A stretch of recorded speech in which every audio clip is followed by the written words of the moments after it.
Hi everyone, Engineer Pat 5290 coming to you with a brand new video. Today we're going to be finally building the platform for the S-Gauge layout. As you can see, I have a piece of plywood. It's not a true 4x8, it's part of it was sawed off, but I'm actually able to get a nice loop out of this. We're going to make this about a 4 foot by 5 foot table here. I have the dispatch tower, the light tower, and the transformer all in the corners, and an open corner off to the right.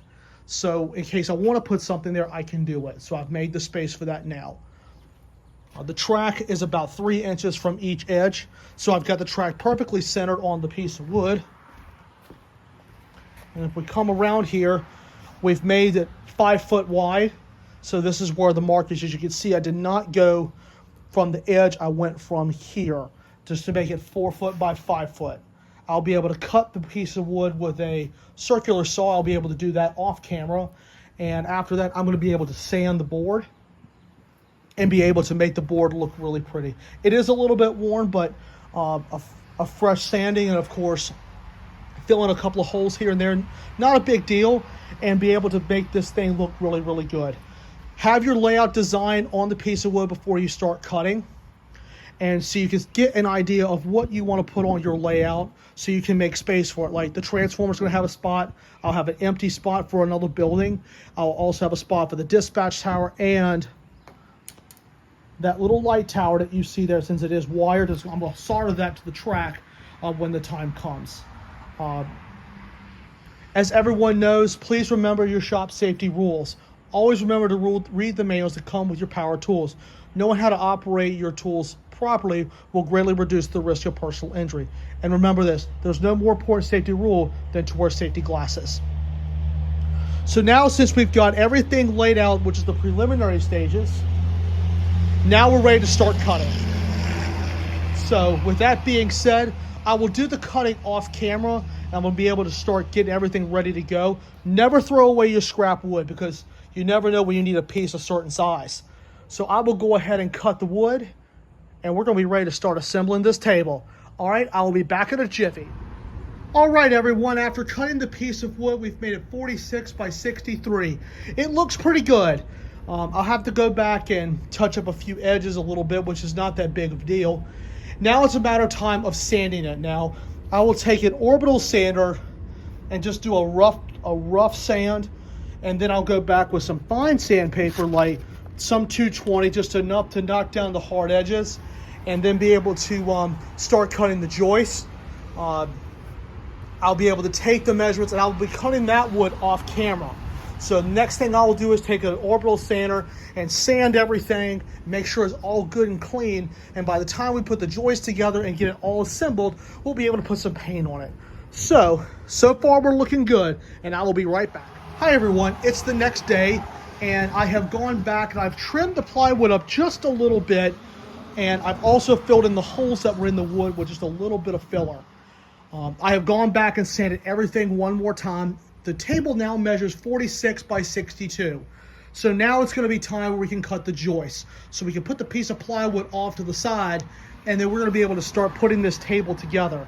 The tabletop turned out very, very nice. This piece was in pretty rough shape.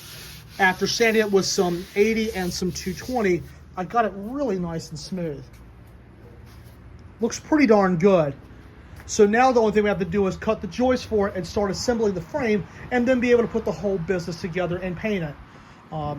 The joist will be made out of 2x4s, and we're going to make some pieces that are 62, which are the length pieces.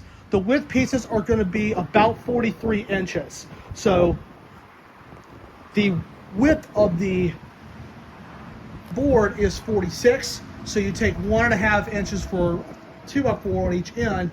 That makes it 43. So that's an inside measure between the two 2x4s. So we're going to build a square and then put 3 joists in the middle of it to keep the piece of wood from warping.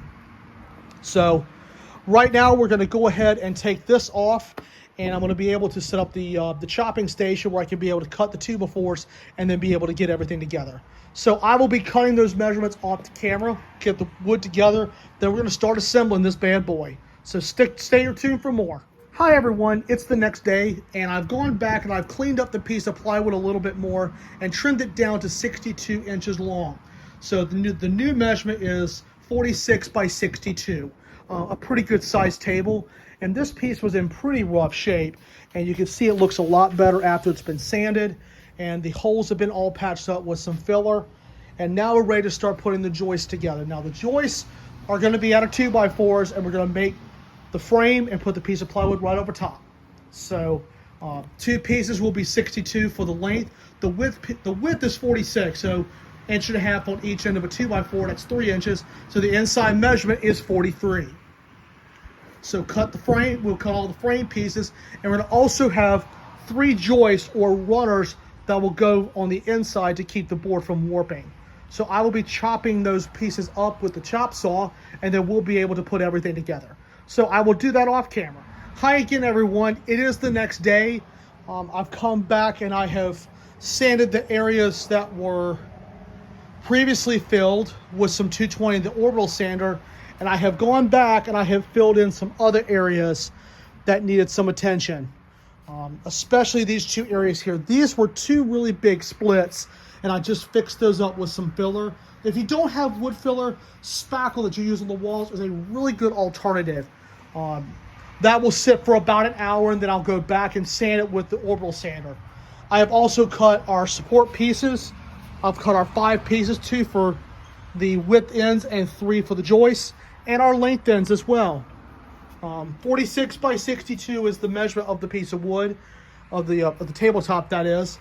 And now we're getting ready to put the frame together. The frame is going to be pretty straightforward. We're going to need our cordless drill with a drill bit to pre-drill all the holes, and we're also going to have a star bit, because I have star screws that we're going to attach all the pieces together. And this is going to be really intense. This is going to be really, really good. I'll be able to build all of this off camera, then go back and show you what I did. This is pretty straightforward. Then the outside of the 2x4s, they're going to be stained with some wood stain, which is going to look pretty. And once I get the tabletop right, that's going to be painted a really nice green. So I'm really excited about this. So this will go through one final sanding in a little while, but in the meantime, we're going to be able to put the frame together. So anyway, I will go ahead and shift, and I will be right back. All right, everyone, the studs are in place, and so is the frame. The frame has been dry fitted, and everything is a green light. As you can see right here, the center support is right at 31 inches, which is half of 62. The left and rear studs are about 9¼ inches from the outside edge. So we are looking pretty good. We're going to use 2 drills, one to pre-drill and the other to drive in the screws. We'll run the screws up through the frame and get that all nice and straight.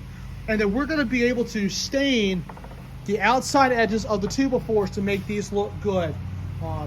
So we're moving along pretty good with this, and I will be right back, and I'll go and get everything assembled. All right, everyone, it's been a few minutes, and I have screwed down all 3 joists in the middle with our star head screws. And these are 3-inch screws. These are the ones I had at the house, and also used a T20 star bit. Let me let you look at the heads of these. These are really good, and you can find these at your local hardware store. They hold together very nicely. So this side has been screwed. I'll get the corners in a few minutes, but I would like to try to get the joist secured first in the middle and then be able to hem the corners up. The 2 drill system works really well. Have one to drill out your holes and have one to put your screws in. Saves you a little bit of time. It's important to pre-drill so it makes the screws easier to go in. And as you can look at the star head bit, as you can see, it is round. It's not pointed like a traditional Phillips tip. So the star screws are definitely a little bit easier to go in. So I will go ahead and finish assembling this off camera. Then we'll be able to clean up everything on this portion and then be able to start staining. So this is just an overview of what it's going to look like. So far it is looking good. I'm going to go and hem this side up and then be able to be good to go. So anyway, I am back to drilling and screwing in, and I will be right back. I am looking forward to the finished product. All right, everyone, it has been some time now, and I have stained the outside edges of the table twice and also put some clear coat there. I've also stained the edges of the plywood I've gone around that once, and I'm waiting for the stain to dry. This is water-based stain Minwax that I've used. I'll show you the color that I've used. It is amber, and it's a pretty good finish, and thought the color turned out really, really nice. So I'm really, really excited about the finished product. Now you see the board has been marked up with all sorts of lines. You're probably thinking what that's going to mean. Well, this is where I'm going to be able to put the nails. So the next thing we're going to do is we're going to start nailing the tabletop down to the 2x4s. Don't put your nails in the corners because the screws are anchoring the 2x4s. So you want to avoid putting nails right here in your corners. So I'm going to shift the camera and I'm going to use the tripod. I'm going to show you how this is all done. This is a really quick and simple process. So let me get the tools ready and I will be right back. All right, everyone, we're getting ready to start nailing down the table itself. And I have my battery-powered nail gun and some 1.5-inch brads that we're going to secure the table down, the table portion. As I've mentioned before, this line gives me an area to work where I can put the nail because that's the thickness of a 2x4. So it gives you the limit on where you can put the nails. It's pretty simple to build one of these. Make it the dimension you want. I did 42 by 60, 46 by 62, and cut all the wood to fit, and also the tabletop to fit. Did that all with a miter saw and a circular saw. I've also screwed in all the joists with some star head screws, as I mentioned earlier. This is to kind of recap what we've done, and that's been pretty much it. Then, of course, the tabletop's going to be painted a very special green. So now we take our nail gun. Make sure it's all the way down. Now this one is battery powered, so get it where you want it. That's all you do. Just simply nail it like that. You want to make sure it does not split through, so if it does, just take a little pair of dikes and cut the nail right off if you need to.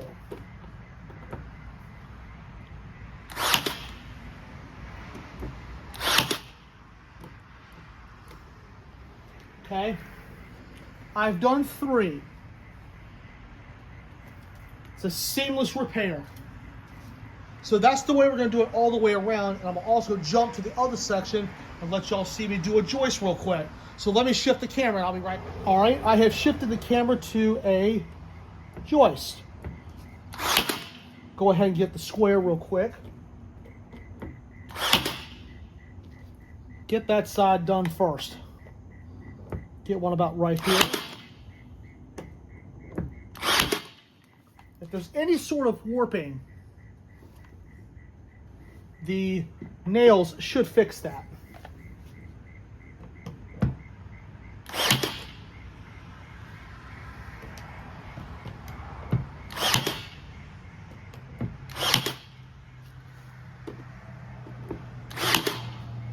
Shoots in there nice and clean.